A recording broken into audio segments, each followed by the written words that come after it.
blacks and whites and concretes and really nice fonts. And I was like, that's not how it is in the classroom. So I was going to try and kind of take you back to the absolute chaos that it actually is when you are in a classroom. I'd like to, first of all, thank you for inviting me, but also introduce some of our young artists from L Screen Arts Academy, who are currently taking part in one of our projects.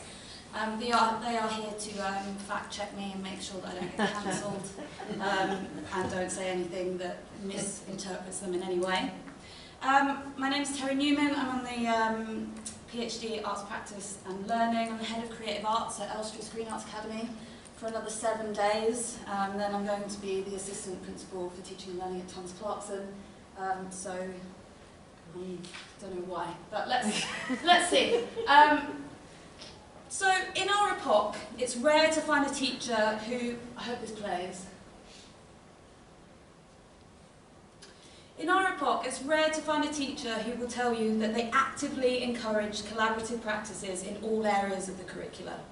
In fact, in many ways, in all of the schools I've worked in, collaborative learning opportunities are encouraged in all subject areas at all levels. But what is it that makes us want to do this? We're kind of like, collaboration, it's a good thing, everyone should do it, but why? My research questions the potentiality of this research and the potentiality of collaboration. I'll be able to tell you the next bit in a second when I can figure this out. It's because the mouse keeps, there we go.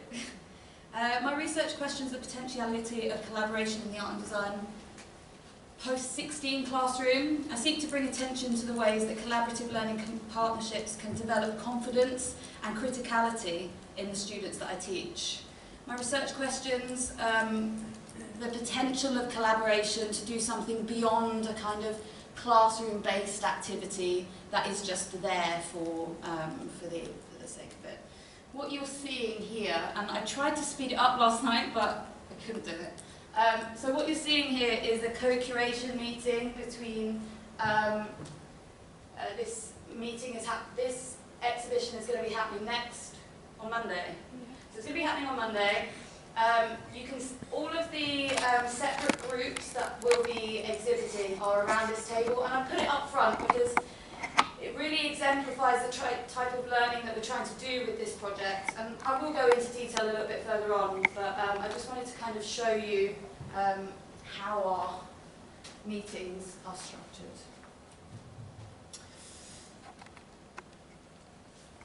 I really don't know what's coming.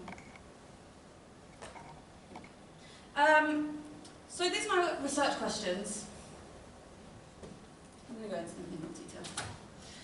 What is collaborative pedagogy? By that I mean, how can I employ the research that I've undertaken to better understand what collaborative pedagogy is? I kind of started with this question thinking, okay, great, I want to find out what it is, and Esther, who's currently my supervisor, will tell you that I got so deeply entangled in it that part of my lit review just became what the F is collaboration, because I got so tangled up that so it's kind of still up there. Where is the learning in collaborative art making? This question seeks to uncover where and how collaborative pedagogies can be employed to develop strategies for teaching and learning beyond the parameters of this research project. How do we learn differently when we make artwork together? This is how I structure the first question for the young people or the young artists that I'm working with. So sometimes I do interchange them, depending on how I'm feeling. They're separate today. Is there space for collaborative pedagogies in the post-16 classroom? She's not here now, but it was Henrietta that was speaking earlier and was kind of saying that the project that she'd been doing with the school in Deptford Greenwich was outside of curriculum time. Well, I'm very intent that the research and the work that I'm doing doesn't exist as extracurricular. We do loads of that already. This is about articulating what happens within the classroom, inside the classroom. So, practice research, it's a practice research project. Tara Page asserts that practice research holds at its core the notion that artistic practice enables the production of new knowledge and sanctions the objective that the researcher and those that we are learning to research with develop and evolve. This is the head of Key Stage 4, Miss Ship, taking part in our end of year sharing of practice. So exactly what you're doing, guys, but last year, where she was asked to take out a small figurine from the box and smash it to reveal a hidden message inside. And the kind of joy of watching the teachers experience some level of learning or discovery that had been placed there for the students was really, really wonderful. So, I mean, I'm looking at so many different, I'm drawing on so many different places for theoretical inspiration, but I've boiled it down to two for you today. I'm kind of looking at this idea of the L Schema, Lacan's L Schema. I'm gonna just read a little bit about where I am with this, because I'm literally using 1960s theory to talk about something that's happening right now. The interaction between the Lacanian ego, superego, self, and other is exemplified in Jacques Lacan's 1966 L Schema. The schema describes the self, the object, the ego, and the other. In Figure 1, the small o, the small other, small o, and big O, big other, are categorized separately, opposite the subject and the ego. Let us consider them in turn. The other, small o, illustrates the location of the ideal self, as outlined in Lacan's Mirror Stage, 1994. The ideal self, ideal I, does not exist in reality. It's the object of desire for the self, constantly falling from our grasp. The ideal self, as I mentioned, is formulated in the Mirror Stage as a moment in child development, where a child experiences the relationship between the movements that they make reflected back in them at the mirror, and the complex reality of understanding their own body within the world. It is at the Mirror Stage that a child no longer exists as the sentient meat sack, but understands that they inhabit a complex relational world. The other, small o, is neither constant nor controllable. It is the desire to rectify the discordance one feels with the image of oneself, never whole or satisfied. The other, small o, is always just out of grasp. The term I, meaning ideal I, is the work in my work should be considered as the I want to be, an understanding that the experience of the self is never whole, but always frustratingly incomplete.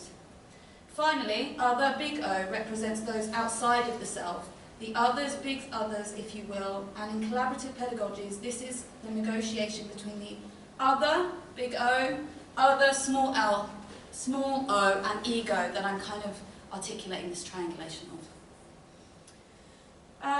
Interactions we've spoken about a lot today, and I just wanted to kind of, this is an image on the right that we do.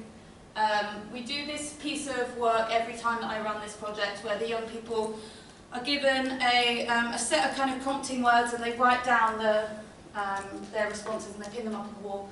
And then they're asked as a group to come in and pull, what's the word that I'm thinking of? Pull consistencies between them and kind of think about how they fit within the entire picture of their group. So thinking about themselves as a community of practice, essentially. Interactions. Pre-established bodies and things engage in activities with one another and move into new spaces of understanding. Interaction, Barad articulates, is not an inherent property of an individual or a human to be exercised, but as a dynamism of forces. And when we are moving towards the exhibition of this work, when we're having those curatorial meetings, it feels like a dynamism of forces coming together to articulate for the other. So, did I speak about artist-teacher identity? No, I'm going to do it now. Right. Now, the artist-teacher identity is one that's kind of fraught with contradictions. They're often overlapping and contested, and when I started my teacher training, I kind of envision them to be like all of these different hats, like, okay, so I'm the teacher now, I'm going to take the register, so I put my register hat on, and then I'm the researcher, so I go out and I gather data, and then I'm the teacher, so I stand at the front and I articulate myself and my students learn. But actually, it's not really like that. We don't go like this all of the time. Actually, I kind of see moments of all of those different identities bleeding into one another, so it feels really cohesive as an identity. Last night, I wrote,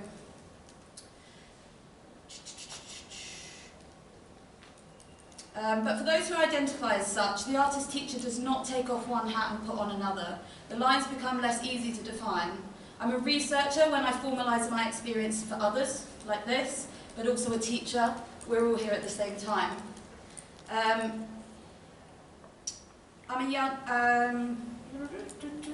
an artist when I engage in the learning conversations with the young artists about their work, about our work. And I'm an artist when I let the young people know how much they inspire me when we have those conversations. It's about kind of fine-tuning the way that I articulate that so that they understand the learning relationship has shifted. But it's really not always a comfortable experience, and that kind of brings me to these images that are on this slide, because essentially what I'm asking people to do is come up with a project of anything that they want to do and do it together, but actually it means that I really don't like a lot of the work. Like, tastefully, I really don't like it, and the young people pitch it to me, and the artists pitch it to me, and I'm like, great, keep going with it. And I have to let my my taste and my likes and my kind of pardon? Opinions. Opinions, thank you. I have to let my opinions go, and it's really difficult.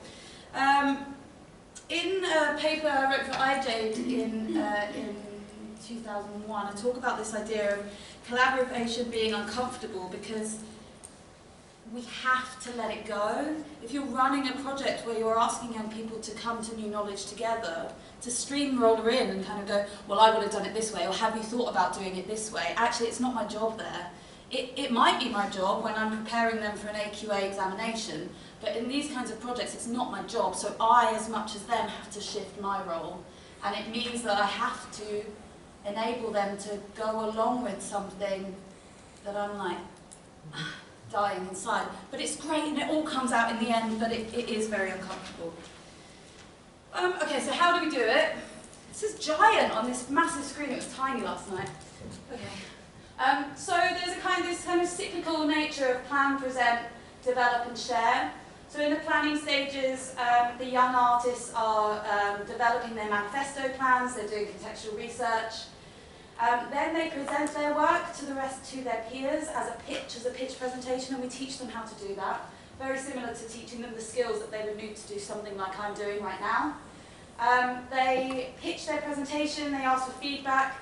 Who was it who was talking about the crits? I was really thinking about this process when you were talking about your crits, because going and doing an undergraduate degree in a creative subject, a crit is something that you just do. It's something that's so part of the practice, but it's something that happens so tokenistically in schools. And here we are literally teaching in those skills. How do you engage people? How do you get that wonderful moment where someone gets that piece of chalk and scrunches it under their foot? Like, those aren't skills that just appear. Those are skills that people develop. And I think that we should be building them in young people much earlier. In the developmental stage, they're having learning conversations, they're going back and forwards with each other, they're creating, they're making, and then we have a sharing phase where the young artists collaboratively curate and install a public exhibition for their friends and family. They're putting their work in the world, they're not making something beautiful to go into a sketchbook that is then marked in a secret room by someone that they'll never meet, and then it goes into a cupboard that they come and pick up like 12 months later. Let's put it in the world, let's see what it does. Sorry, how much time have I got left?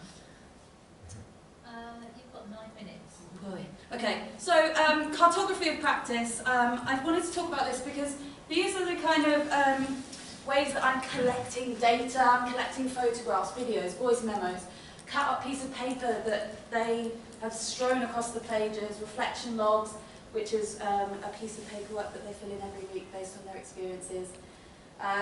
Planning documents, presentations, and the assessment criteria, which I'm going to go on to in a moment. But these collages that we're creating together as the project comes to a close, and we're starting to kind of pull threads of meaning through, actually have started to become part of my kind of meaning making with the young artists, rather than anecdotally afterwards looking at all of the things and going, well, I suppose maybe they thought this. So assessment criteria, the UAL qualification that these young artists are doing has a set of assessment criteria, but we threw those out. And we came up with our own, so we kind of thought, what if this was going to be assessed formally, what would be the criteria by which we would assess ourselves? So this one here is actually, this is just this one, I've just made it so you can read it. This is this year, and then this is the year before. And what I really love, I mean, I have nothing to do with this, because they sit around for hours and I just tell them that they've got to figure it out. But is it a nice experience? They tell me they hate it when they're doing it. So essentially they're building their own criteria by which they will assess themselves once the exhibition goes up. And what I really like is how nuanced they are. So last year, for want of a better term, the young people felt a bit more woke. There was a lot more like, be mindful of your partner's comfort, embrace the experience, feel like your independent things are a part of the work. But then this year they're like, be productive, make an effort, problem solve, showcase, complete it. Like, it really speaks to the, I can't remember the word, but it really speaks to the ideologies of the young people in that class. It's very personal to them. What do they see? What are their priorities that they want to get from this?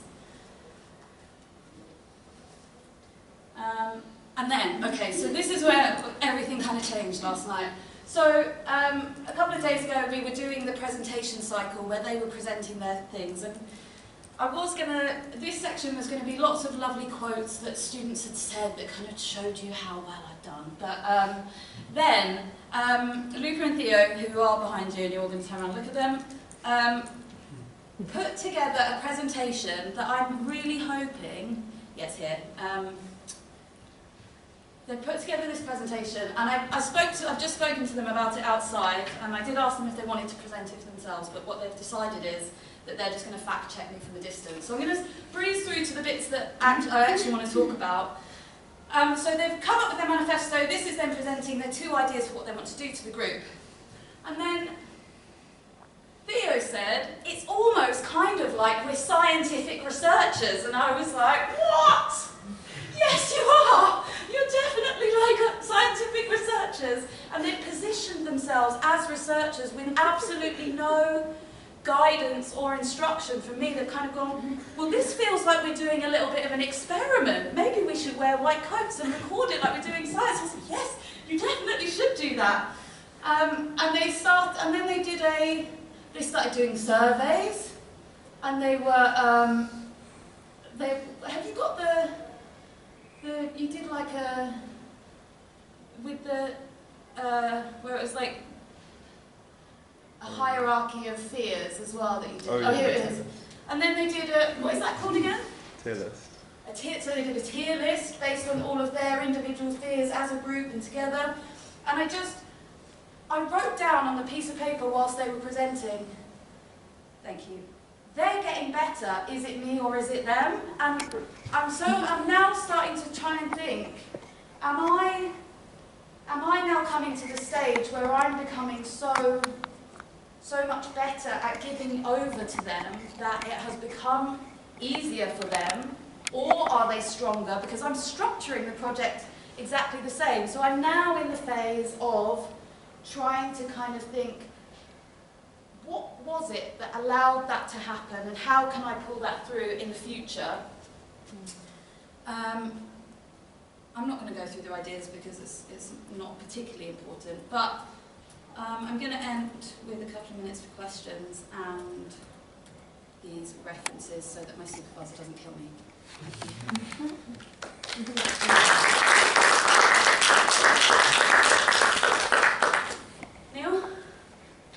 Thank you very much for that. I hope you got a sense of the chaos I was trying to kind of give you. I got a sense of the dynamism of chaos. No, there's a couple of points I'd just like to pick up on. Yeah. I'm really interested in, interested in the way you might be using Lacan in your thinking. Yeah. I really agree with what you're saying about the crit and the way that we should develop students' skills of being able to do that. And there's something there about the place of language, there's something about the structure of language, and there's something about the practice, the kind of human practice of giving and asking for reasons. But of course, we are constantly missing each other when we have these interactions. We're not transparent to ourselves. There's kind of all kinds of misrecognitions, and that's kind of going on all the time. But it can be very kind of productive. So I think that's something that's really interesting and relates to, interestingly, to what you were talking about with Lacan and that kind of schema. And the other thing I'd like to pick up on is this thing about your likes, because I think that's really, actually is really central, because it's a question of judgment, isn't it? And of course that is, again, that goes to really difficult questions about intersubjectivity and how do we arrive at judgments. We may not agree, but again it's this kind of this process of giving and asking for reasons, and it raises questions about places of reason and unreason and the processes. I really do think about it a lot, because the thought process that I keep coming back to now is, who is it for? And if the answer to that question is it's for the young people, then it has to be from them. It has to be from their world, and it has to speak to their world. And if that means it's really hideous spray painting and Teletubbies, then okay, fine. And there is space. I mean, these projects are short. There is space for refinement afterwards. I'm not asking young artists here to create these really stunning pieces that kind of speak to hours and hours of labour. This is quick and it's reactionary, and so it speaks quite quickly and reactionary. And so on the flip side of that, it's who is this for? Well, if the answer is actually this is for an examiner, then the work has to speak to a very different set of principles, because we're going to decide whether this young person has an exceptional use of visual language or a good or very good use of visual language. And so then it speaks to kind of objective sense of what is good and what isn't good. And here it's not about a kind of objective sense. It's like, I just don't like it. I just think it's a bit naff. But actually, maybe naff is actually really great.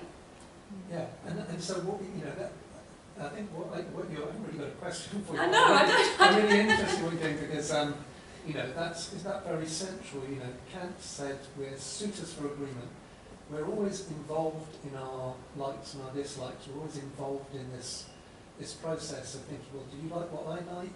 Are you excited about what I'm excited about? And that's, I think that comes across really, really interestingly. Thank you.